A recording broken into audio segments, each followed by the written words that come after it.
Welcome to my art studio. Today I made some fine art prints on my Epson printer. I used velvet fine art paper. Originally these were watercolor paintings, and the paper I'm using is very similar to a watercolor paper, so it has the feeling of an original, but it is a print. My printer has a front load option, which is nice for thicker papers and fine art media. It's harder to load than you might think. From there, I just have to set everything up on my laptop, and then we're printing. However, there is a weird thing where this printer doesn't want to print on 8x10 paper of this type. So I'm printing on a larger size sheet of paper, and then you'll see later I have to cut it down to size.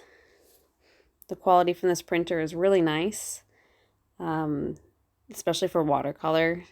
I really like the quality of the final product. And here I'm cutting down my paper to be 8x10. I'll end up with a teeny tiny border all around the sides for matting. But I do try to make sure my image is true to size, which sometimes is a bigger struggle than you would think. Making prints like this can seem like a lot of work, but I also like that it's a personalized thing that I've still created myself.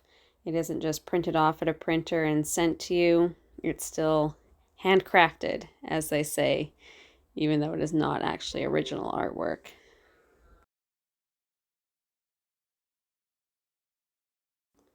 I've always loved these two paintings as a set. They were kind of designed that way, and a lot of people purchase them that way, which is cool. This is the paper I'm using. It is special for Epson printers, so it's very compatible. And I really like the quality and how thick the paper is. It feels pretty solid. I originally painted these in 2012.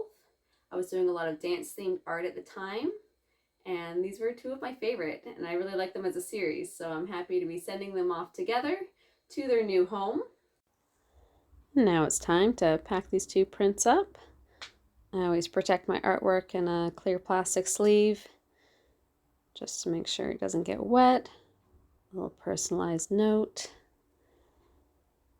free sticker on the ballet theme, of course, and a business card that matches.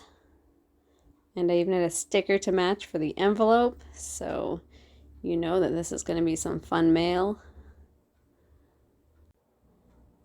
Now I'm ready to seal it up, address the envelope, and send it on its way. I'm excited. I'm pretty sure this one's going to a dancer of some sort. If you would like to purchase a print, you can find them in my shop. They're not just dance themed. There's prints of all kinds of paintings there. And if you'd like to support my art endeavors otherwise, don't forget to like and subscribe.